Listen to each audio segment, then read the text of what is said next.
Hello, hello, pros with babes. I hope you're having a wonderful day. I'm hopping on for a 3-minute reflection. I'll add the ticker with you on identifying the root cause of why you don't have work-life balance. And you may notice there's a TV with flashing smiles behind me. I'm at a work night, so co-working. I get to experiment a little bit with working space this month.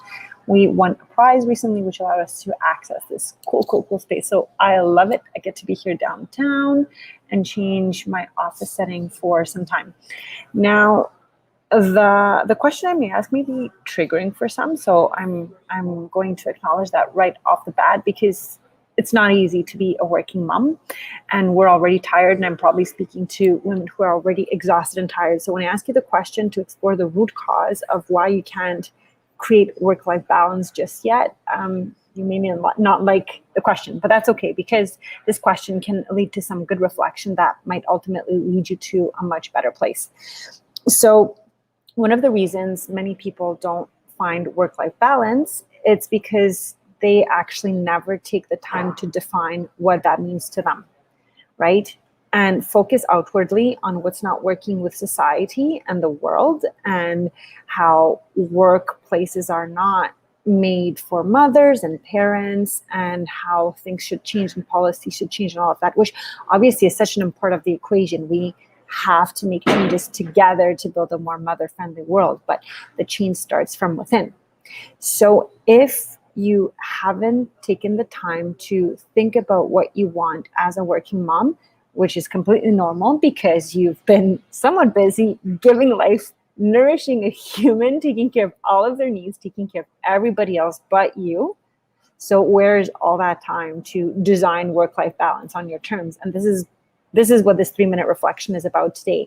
If you're popping on, I encourage you to take a piece of paper, write down and describe your perfect day. And I remember asking a question in our group, what is your perfect day? And people said a perfect day doesn't exist. Of course, perfection doesn't exist. Our mantra here is embrace imperfect action, but it's meant to help you dream big, right? I always ask people to write down a dream and then think even bigger. And so that perfect day would symbolize what it would mean for you to create that inner peace. And you cannot create or ask for something if you don't know what it is that you want. And I ask that question across the board in all the domains we cover in this community, from your mindset to your relationships to your finances.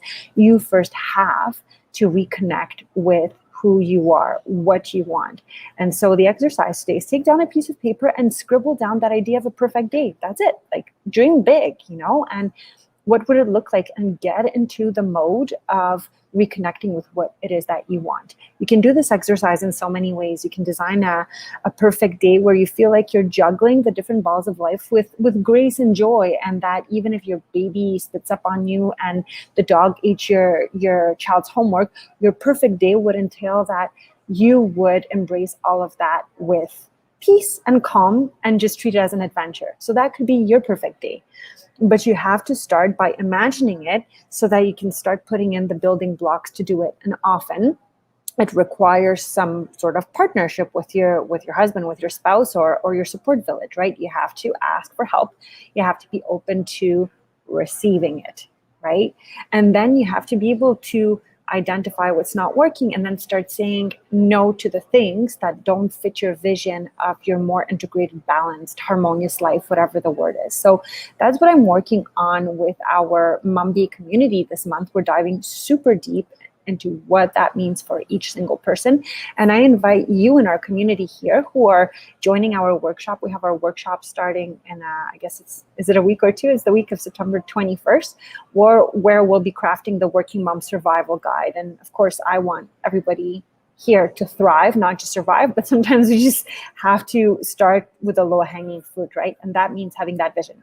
So thank you for joining me for this 3-minute reflection, turned 5 minute, turned 6 minute. I know I talked for a little bit too long, but I encourage you today, if you don't have work-life balance, ask yourself, do I actually know what that would mean for me?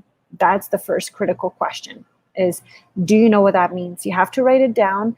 One of my mentors recently said, write it down. It tricks your brain into thinking you already have it, right? And so when you have it written down and then put in a visible place, And once you have it in a visible place, you can remind yourself of what it is that you're seeking. And then when people start asking for your time and commitments and volunteer activities and signing up your kid for this and that and doing this, you can say, well, no, it doesn't fit my idea of work-life integration, right? Before you get sucked into the vortex of doing.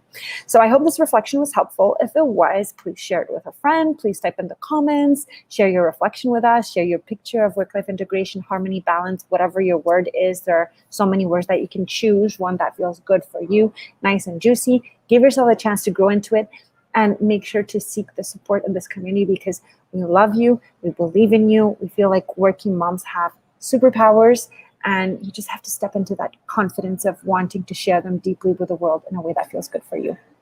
Love you all. Have a wonderful day. Talk to you soon.